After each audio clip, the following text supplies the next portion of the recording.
আবু দারদা রাদিয়াল্লাহু আনহু বলেন, যদি তুমি হাদিসের জ্ঞান অর্জন করার জন্যই আসো, তাহলে আমি তোমাকে এমন একটা হাদিস শোনাই যেটা আমি আল্লাহ রাসূল থেকে বলতে শুনেছি।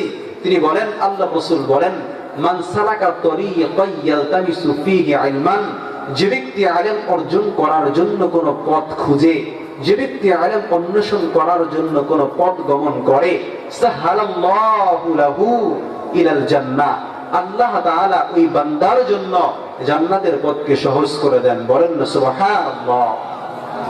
শুধু তাই নয়, ওয়া ইন্নাল মালাইকাতা লাতাদাউ আজনিহাতাহা রিদান লিতালিবিল ইলমি, যেই বান্দা ইলম অর্জন করার জন্য ঘর থেকে বের হয়, ওই বান্দার জন্য, ওই বান্দার উপরে, ওই তালিবে ইলম, ওই জ্ঞান অর্জনকারীর উপরে খুশি হয়ে ফেরেশতারা তাদের পরগুলো বিছিয়ে দেয়। সুবহানাল্লাহ। শুধু তাই নয়, ওয়া ইন্না তালিবাল ইলমি ইস্তাগফিরু লাহু মান ফিস সামাই ওয়াল আরদি হাত্তা আল হিতানি ফিল মাই, একজন তালিবে ইলম এখনো আলেম হয় নাই, শুধুমাত্র ঘর থেকে কোরআন শিক্ষার জন্য, দ্বীনে ইলম শিক্ষার জন্য ঘর থেকে বের হয়েছে, আসমান ও জমিনের সমস্ত মাখলুক ওই ছাত্রের জন্য দোয়া করা, ইস্তিগফার করা শুরু করে দেয়। বলেন না সুবহানাল্লাহ।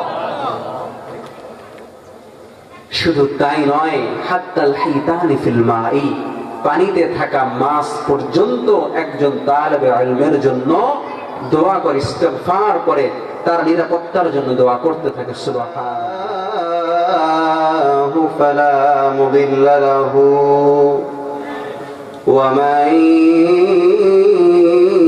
ইউদ্লিলহু ফালা হাদিয়া লাহু ওয়া নাশহাদু আল্লা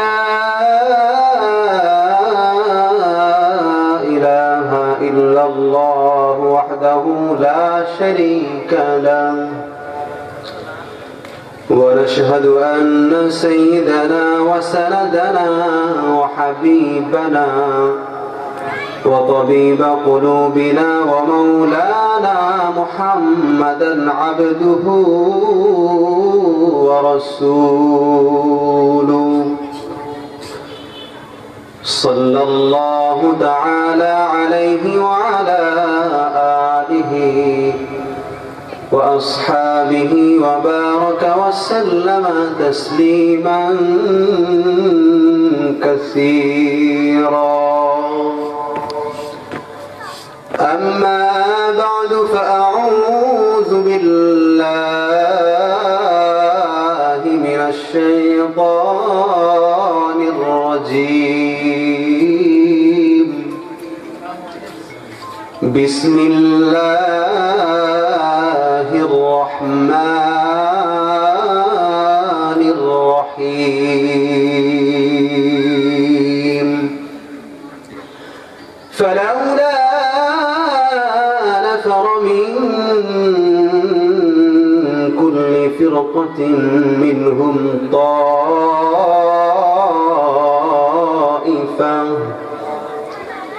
ليتفقهوا في الدين ولينذروا قومهم إذا رجعوا إليهم لعلهم يحذرون. وقال الله سبحانه وتعالى في كلامه المجيد: قل هل يستوي الذين يعلمون والذين لا يعلمون إنما يتذكر أولو الألباب. وقال رسول الله صلى الله عليه وسلم: إن العلماء ورثة الأنبياء وإن الأنبياء لم يورثوا دينارا ولا درهما إنما رأس العلم فمن أخذه أخذ بحظ وافر أو كما قال عليه الصلاة والسلام اللهم صل على سيدنا ونبينا وشفيعنا وحبيبنا ومولانا محمدا عبده ورسوله صلى الله تعالى عليه وعلى آله وأصحابه وبارك وسلم سبحانك لا علم لنا إلا ما علمتنا إنك أنت العليم الحكيم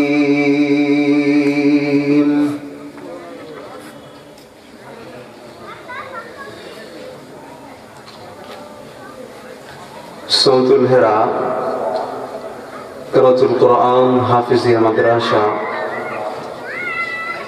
ও দক্ষিণ মধ্যপাড়া শাহী জামে মসজিদের যৌথ উদ্যোগে আয়োজিত 21তম ওয়াজ মাহফিল ও হালকায়ে জিকির। আজকের এই মাহফিলে প্রধান বক্তা হিসেবে আলোচনা করবেন বর্তমান সময়ের অন্যতম তরুণ আলেমে দ্বীন জামিয়া মাহমুদিয়া যাত্রাবাড়ি মাদ্রাসার প্রধান মুফতি রেজাউল করিম আবরার দামাত বারাকাতুহুম আলিয়া। আজকের মাহফিলে প্রধান আকর্ষণ হিসেবে আলোচনা করবেন মুফতি দিলওয়ার হোসেন তাহের পুরি সাহেব দামাত বারাকাতুহুম আলিয়া। উপস্থিত মুসল্লিয়ান কিরাম, পর্দার আড়ালের মা ও বোনেরা, সবাইকে আজকের মাহফিলের আয়োজক সহ সকলের পক্ষ থেকে আন্তরিক শুভেচ্ছা মোবারকবাদ। শুরুতেই মহান রব্বে কারীমের শুকরিয়া আদায় করছি, যিনি আমাদেরকে সকল দুনিয়াবি কাজ থেকে ফারিগ করে পৃথিবীর জমিনে সবচাইতে পছন্দনীয় প্রিয় আল্লাহ তাআলার প্রিয় মজলিস কোরআন ও হাদিসের মজলিসে বসে কিছু কথা বলা ও শোনার তৌফিক দান করেছেন।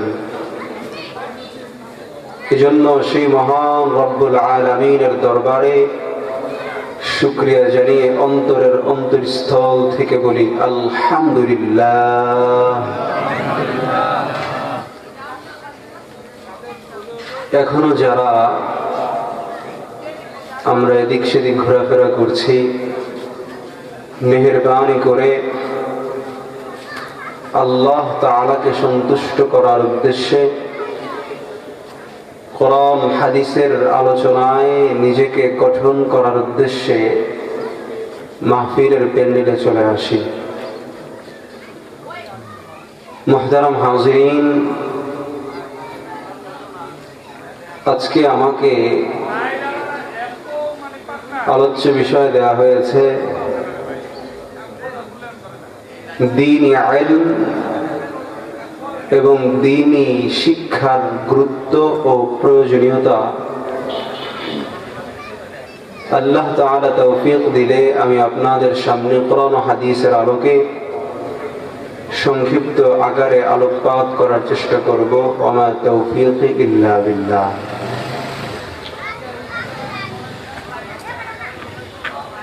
সম্মানিত হাজিরিন, এই পৃথিবীতে আল্লাহ তাআলার কাছে মনোনীত একমাত্র ধর্ম হলো ইসলাম। যেটা স্বয়ং আল্লাহ তাআলার পক্ষ থেকে আগত। ইসলাম ধর্মে যে সকল বিষয়ে সর্বোচ্চ গুরুত্ব দেওয়া হয়েছে তার মধ্যে অন্যতম হলো দ্বীন ইলম বা জ্ঞান অর্জন করা। হযরত মুহাম্মদুর রাসূলুল্লাহ সাল্লাল্লাহু আলাইহি ওয়াসাল্লামের বয়স যখন 40 বছর হয় তখন তিনি নবুয়ত প্রাপ্ত হন। নবুয়ত পাওয়ার পর সর্বপ্রথম হুকুম যেটা আল্লাহর পক্ষ থেকে এসেছিল সেটা ছিল ইকরা, পড়ুন। এর মানে দাঁড়ায় ইসলাম ধর্মের সূচনাই হলো ইকরা বা ইলম শিক্ষার গুরুত্ব দিয়ে।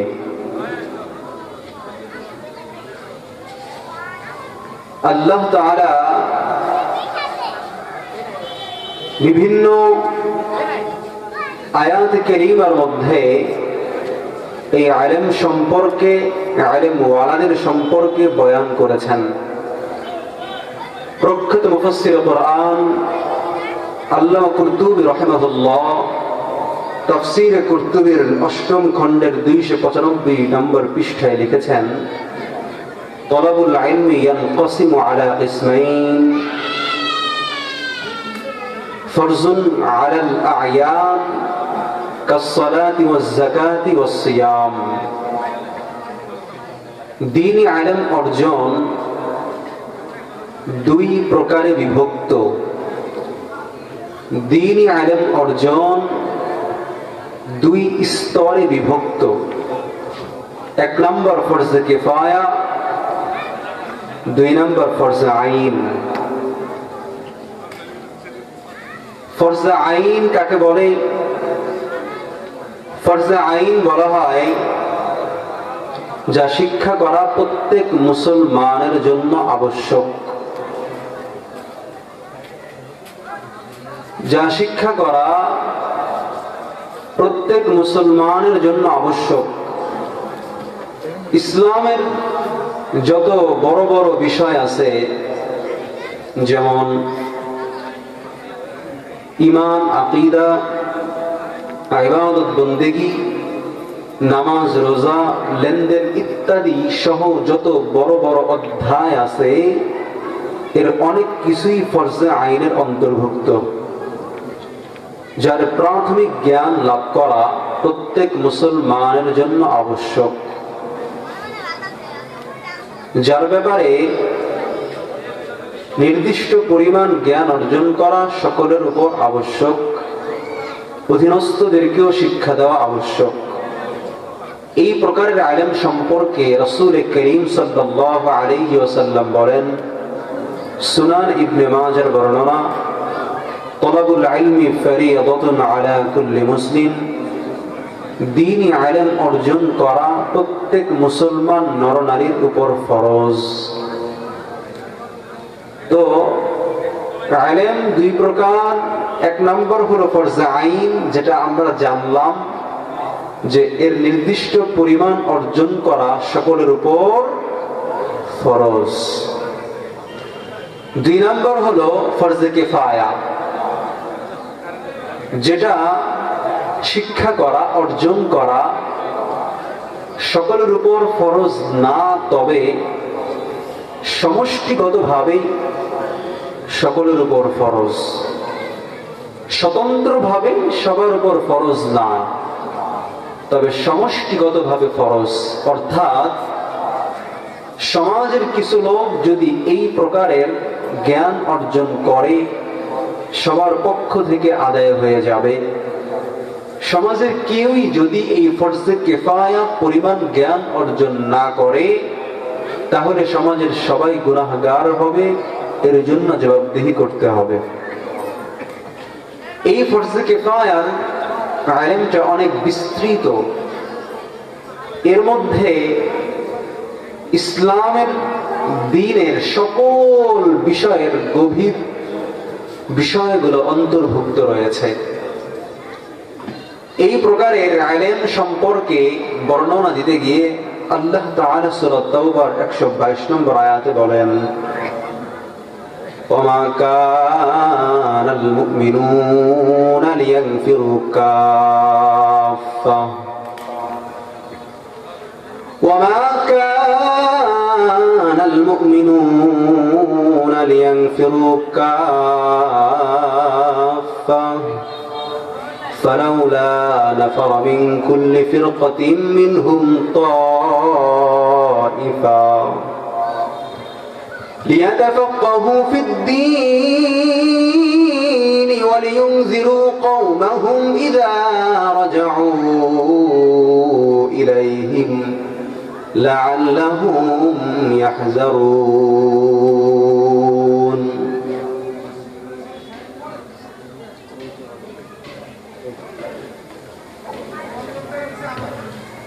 আল্লাহ তাআলা বলেন, ওয়া কানাল মুমিনুনা লিয়ানফিরু কাফা,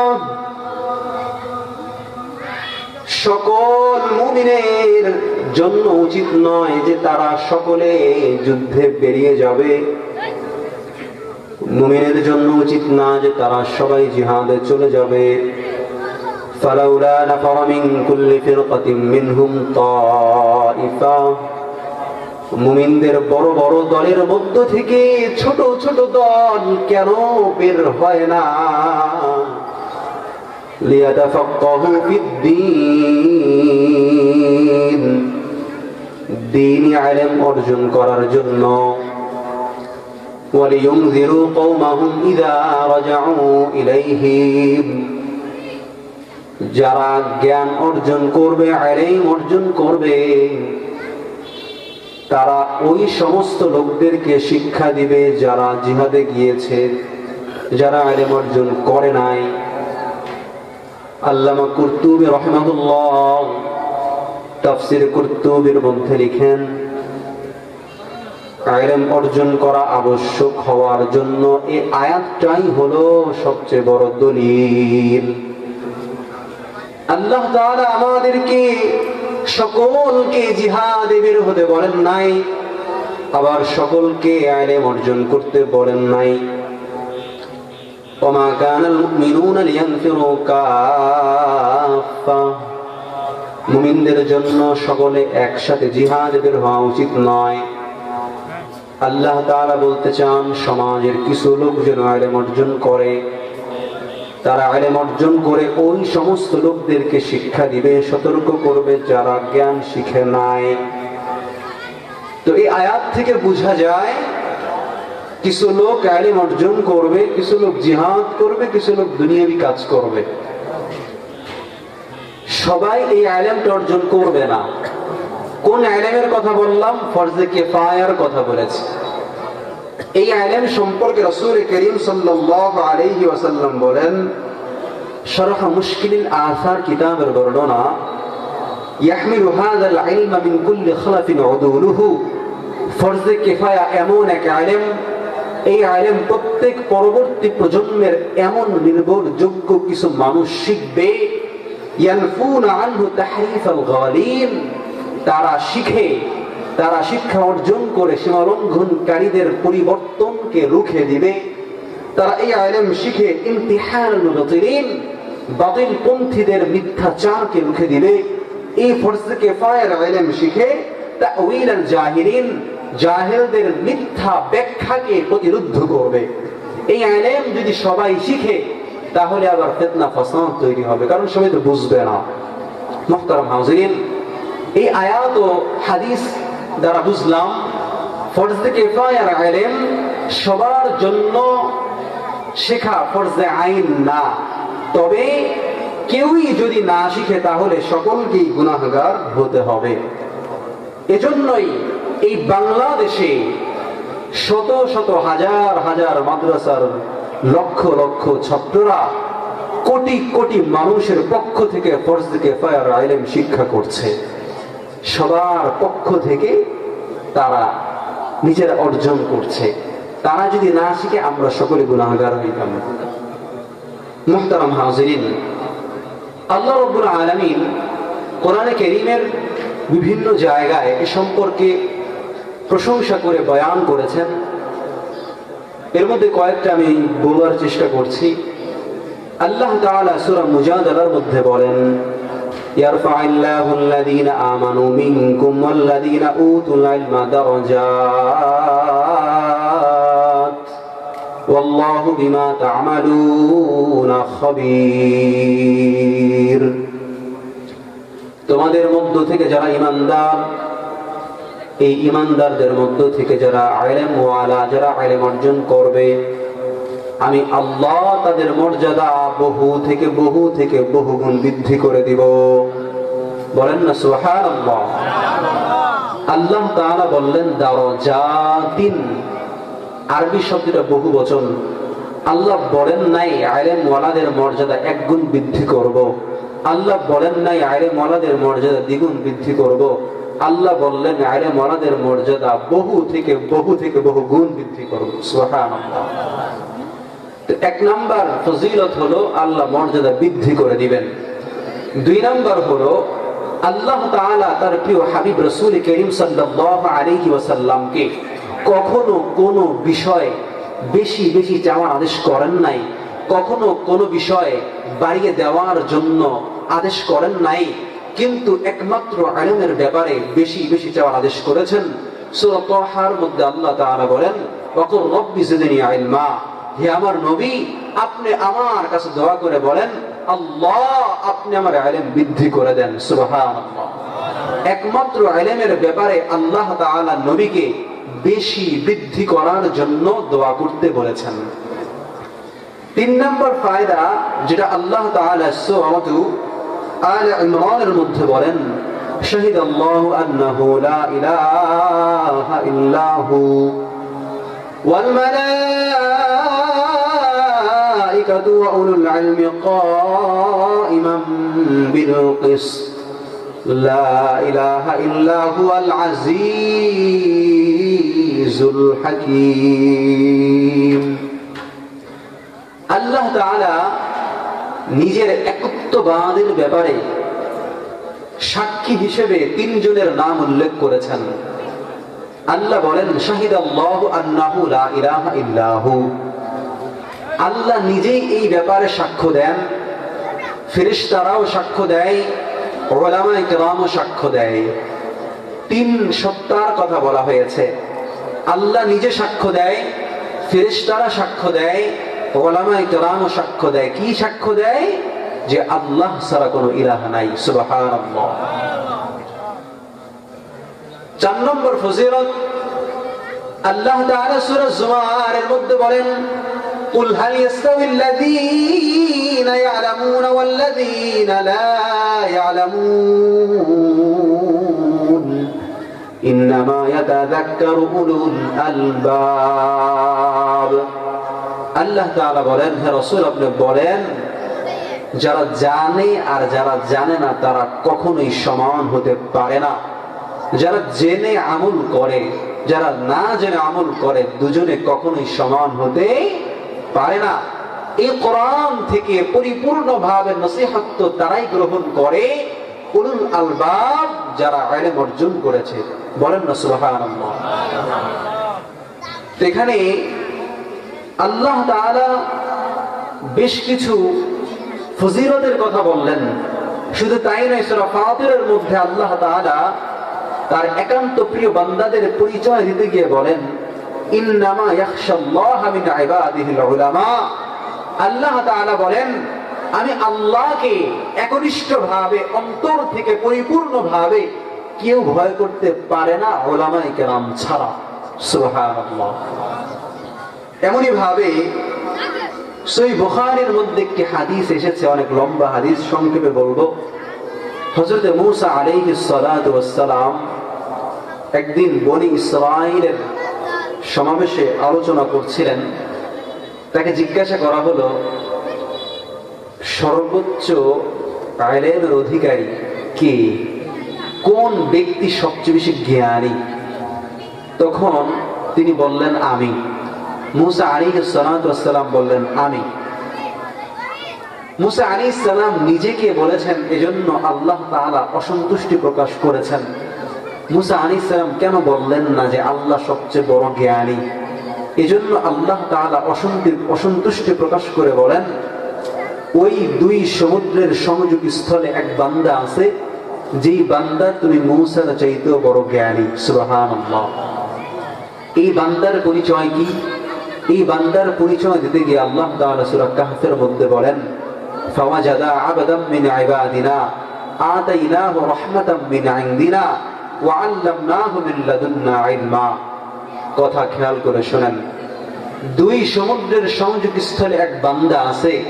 দুই সমুদ্রের সংযোগ স্থলে বান্দা কে, এর পরিচয় দিতে গিয়ে আল্লাহ তাআলা বলেন, তারা আমার বান্দাদের মধ্য থেকে এমন এক বান্দাকে পেয়েছে, যেই বান্দার উপরে আমি আল্লাহ রহমত দিয়েছি, যেই বান্দাকে আমি আল্লাহ আমার পক্ষ থেকে ইলম শিক্ষা দিয়েছি। সুবহানাল্লাহ।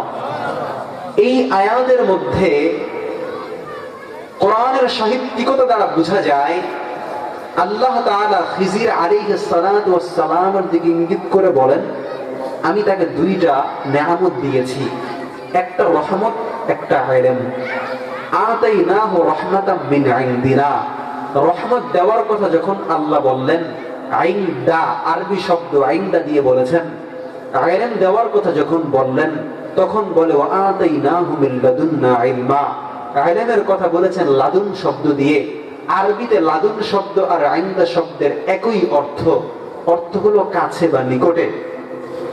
বাংলায় দুইটা শব্দের একই অর্থ যদি হয়, তাহলে দুইটা শব্দ আনার কি দরকার ছিল? একটা শব্দ দিয়েই তো দুইটা বুঝাইতে পারত। ইলমের ক্ষেত্রে লাদুন এনেছেন, রহমতের ক্ষেত্রে আইনদা এনেছেন। কারণ কি? এর জবাবে মুফাসসিরিন কেরাম বলেন, আইনদা লাদুন দুটোটাই অর্থ কাছে হতে পারে, তবে আইনদার চাইতে লাদুন দ্বারা বেশি কাছে বোঝা যায়। যার কারণে আমরা বুঝতে পারি, আল্লাহ যদিও বলেছেন আমি খিজির আলাইহিস সালামকে রহমতে ইলম দিয়েছি, কিন্তু ইলমের সাথে লাদুন শব্দ ব্যবহার দ্বারা বোঝা যায় আল্লাহ তাআলার কাছে অন্য সব নিয়ামতের চাইতে ইলমটা বেশি পছন্দনীয়, বেশি নিকটবর্তী, যেটা আল্লাহ সবাইকে দেন না। সুবহানাল্লাহ। তো এটা বললাম, ইলম আল্লাহ তাআলার কাছে অন্যান্য নিয়ামতের চাইতে অনেক বেশি প্রিয়, অনেক বেশি পছন্দের একটা নিয়ামত, যেটা আল্লাহ সবাইকে দেন না।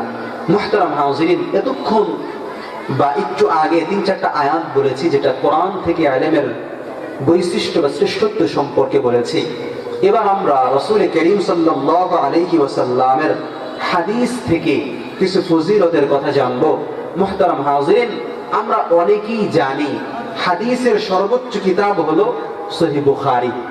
সহিহ বুখারী সহ যত হাদিসের কিতাব আছে, প্রত্যেকটা কিতাবে ইলম অধ্যায় নামে একটা অধ্যায় আছে। যত হাদিসের ছোট ছোট 20টা 40টা হাদিসের যদি কিতাব পাওয়া যায়, অন্য অধ্যায় অংশ বাদ পড়লেও ইলমের ফজিলতের ব্যাপারে 1-2টা হাদিস আসবেই। তো যে কথা বলছিলাম, রাসূল করিম সাল্লাল্লাহু আলাইহি ওয়াসাল্লাম বলেন, এক দীর্ঘ হাদিস সংক্ষেপে বলছি। ইবনে মাজার বর্ণনা, কাসির ইবনে কায়েস রাদিয়াল্লাহু আনহু বলেন, আমি দামেস্কের এক মসজিদে আবু দারদা রাদিয়াল্লাহু আনহুর কাছে বসেছিলাম। তখন তার কাছে একটা লোক আসছে, এসে বলে, হে আবু দারদা, আমি আপনার কাছে মদিনা থেকে আসছি। আমি আপনার কাছে এসেছি এজন্য যে আমি শুনেছি আপনি নাকি আল্লাহর রাসূল থেকে হাদিস বর্ণনা করেছেন।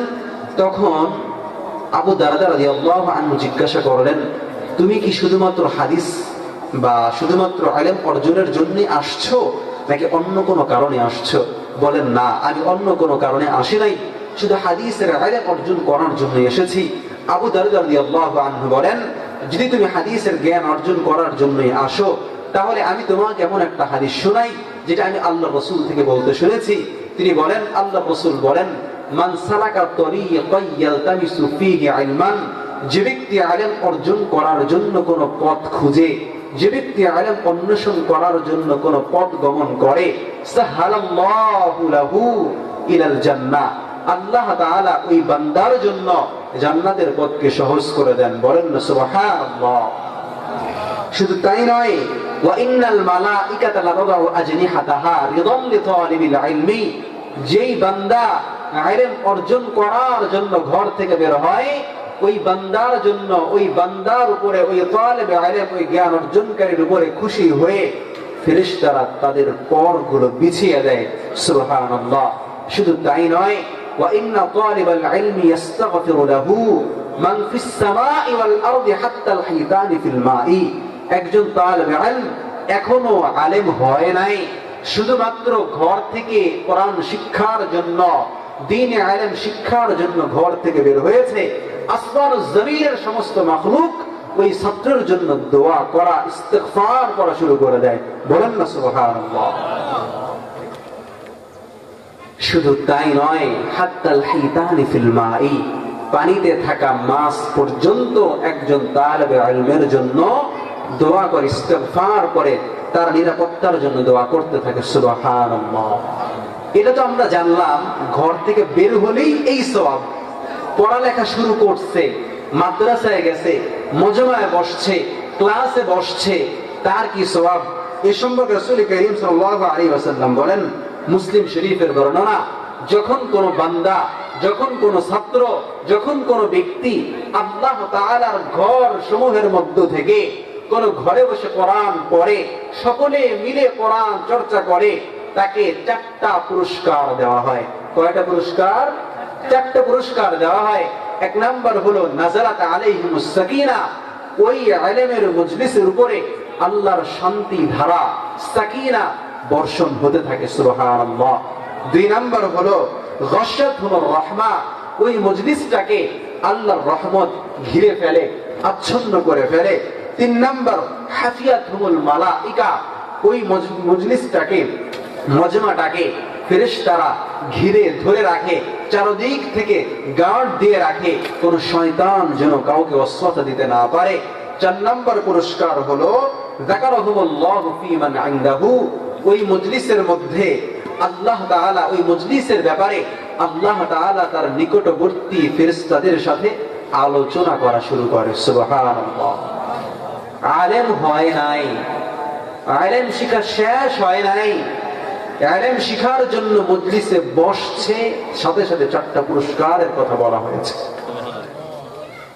যদি সংক্ষেপে আবার বলি, 1 নাম্বার হলো শান্তি ধারা বর্ষণ হবে, ফেরেশতারা ঘিরে ধরবে, রহমত ঘিরে ধরবে, আল্লাহ তাআলা তার নিকটবর্তী ফেরেশতাদের সাথে আলোচনা করা শুরু করবে।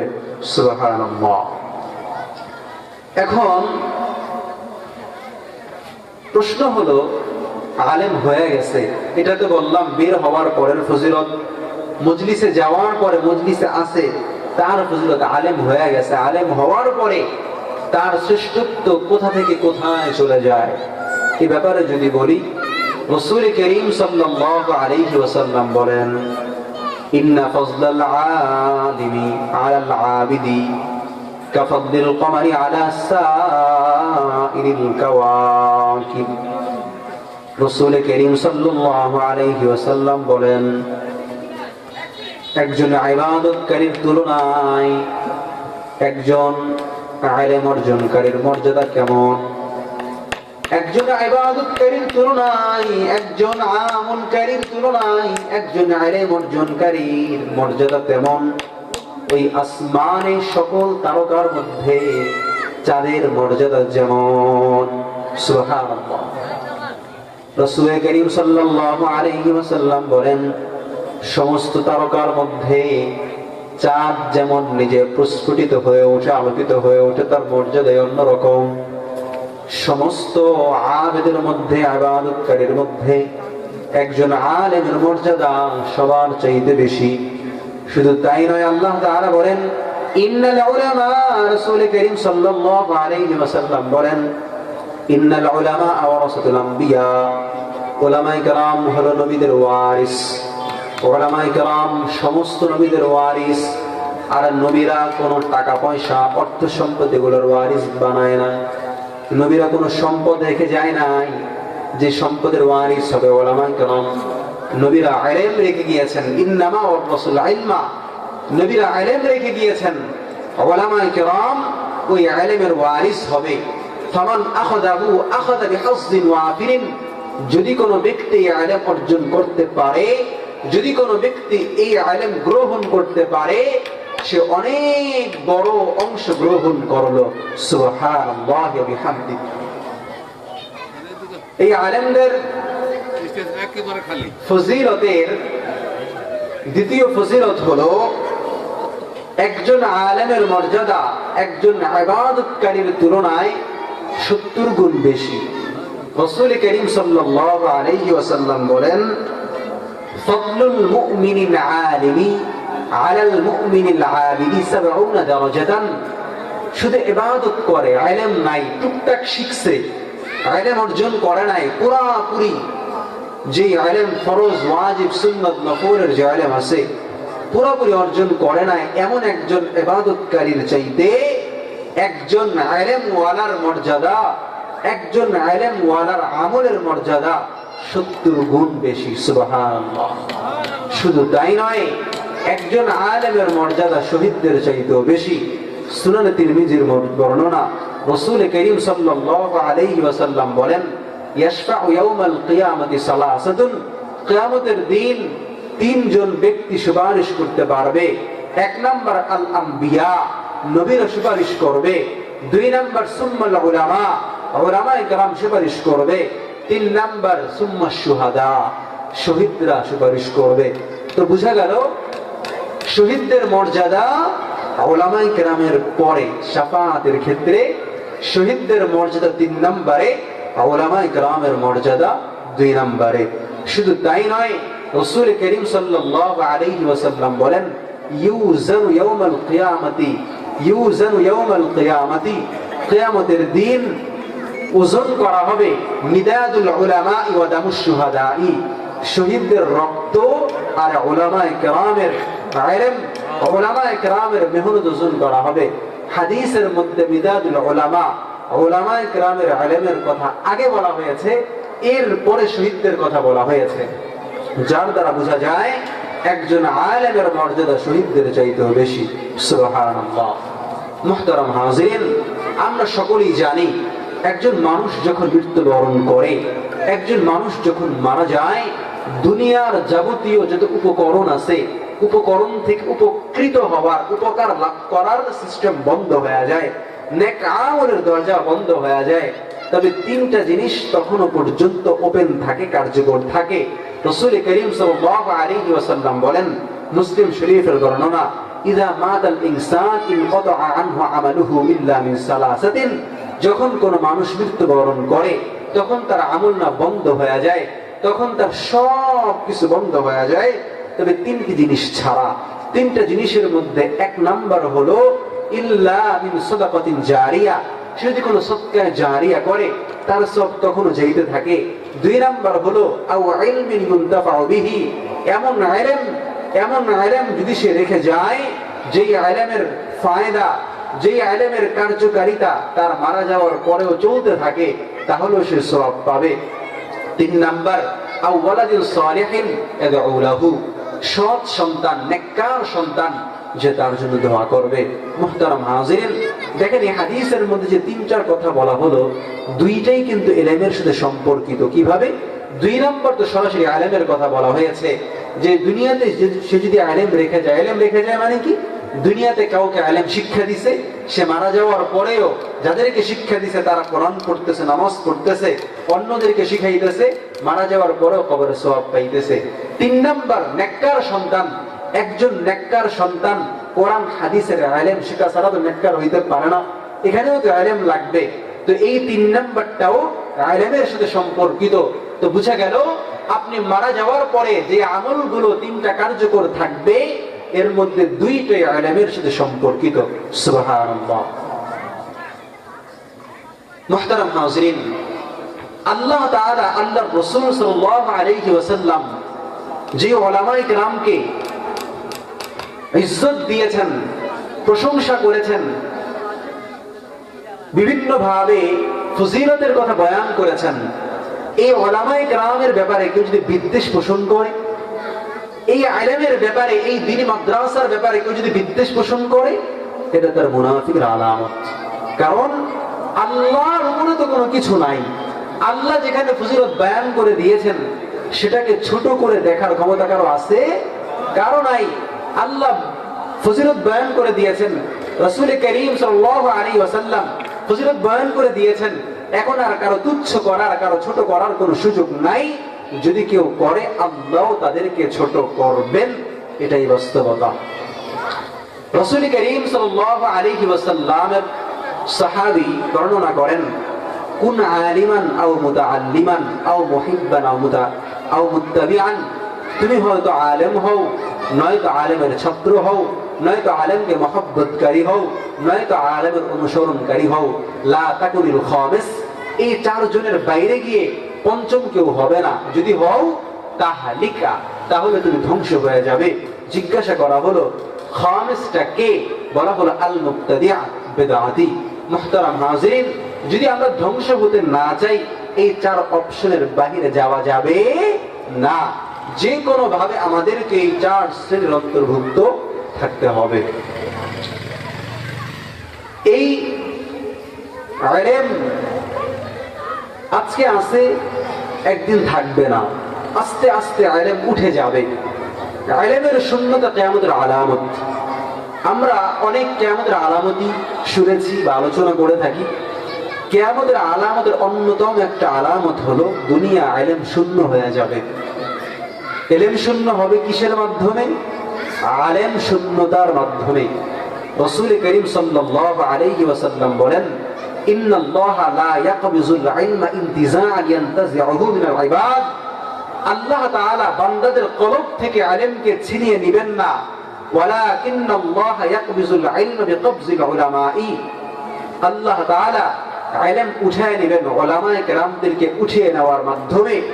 হাত্তা ইযা লাম ইয়াবকা আলিমা, এই পৃথিবীতে যখন কোনো আলেম থাকবে না, ইত্তাখাযান নাস রুউসান জুহালা, মানুষ মূর্খদেরকে, অজ্ঞদেরকে, জাহেলদেরকে নেতা বানাবে। ফাসইলু ফাআফতাউ বিগাইরি ইলমিন, ওই জাহেলদেরকে নেতা বানিয়ে জাহেলদের কাছে বিভিন্ন প্রশ্ন মাসআলা জিজ্ঞাসা করবে।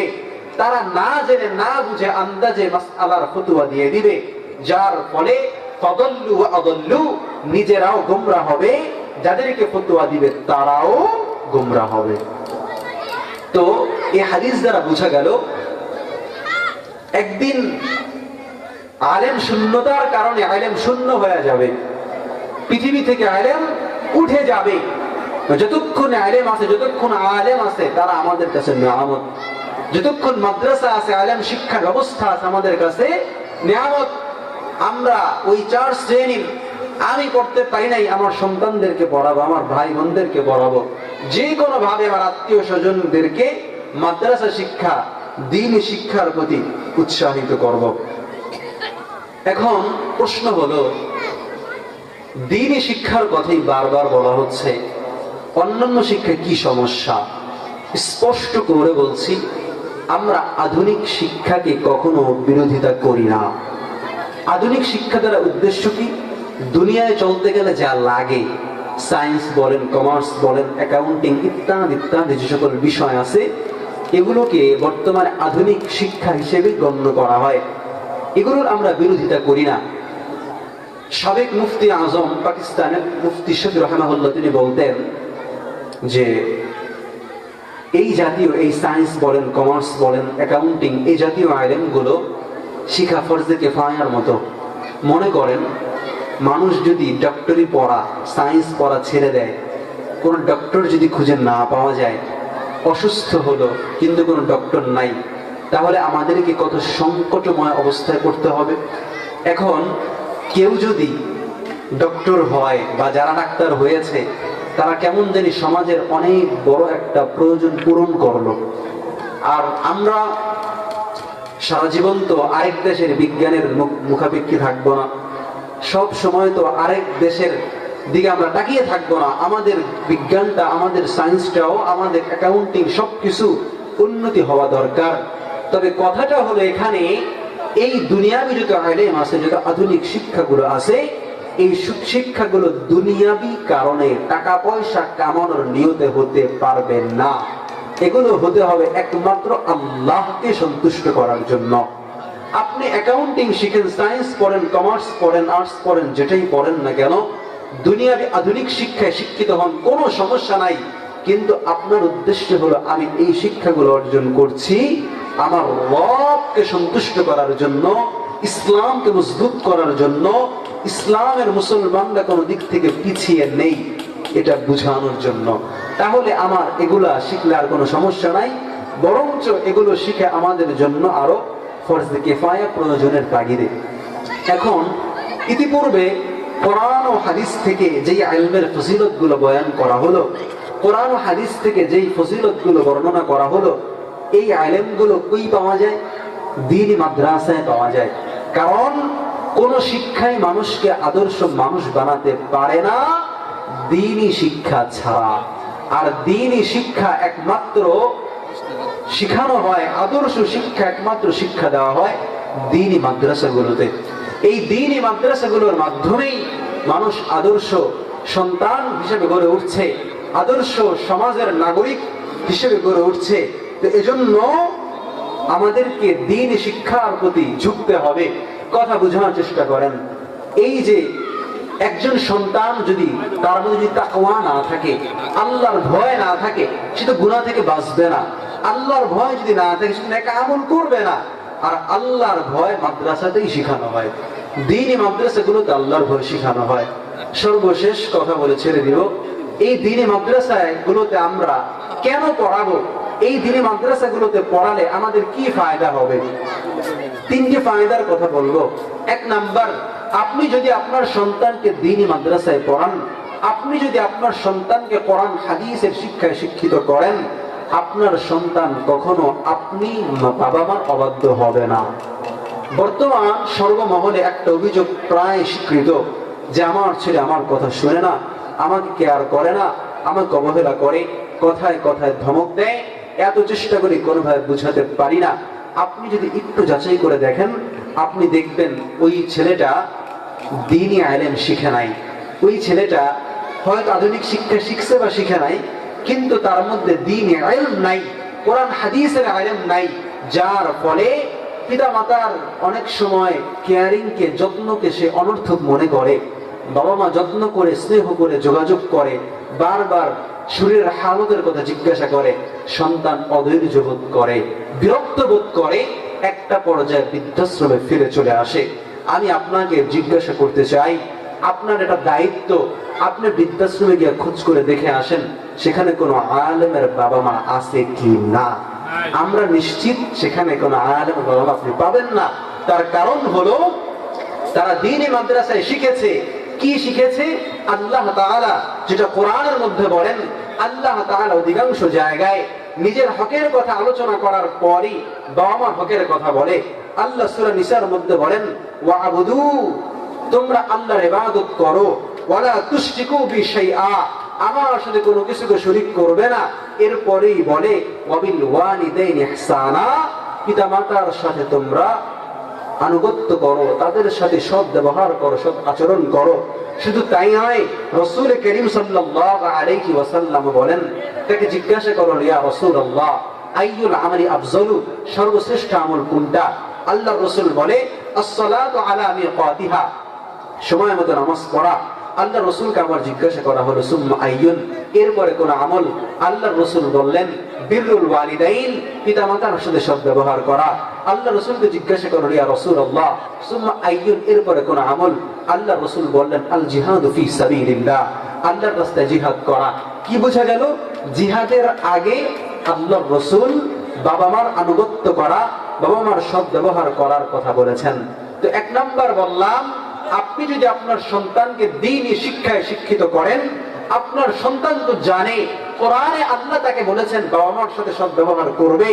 আপনার সন্তান তো জানে যে কোরআনে আল্লাহ তাআলা বলেছেন বাবা মার সাথে অসৎ ব্যবহার করলে কি হবে। এজন্য সে আপনার সাথে বাধ্যতা করবে সব সময়। কোরআনের শিক্ষায় যারা শিক্ষিত হয় তারা বাবা মাকে বোঝা মনে করে না, বাবা মাকে তারা জান্নাত বা নিয়ামত মনে করে।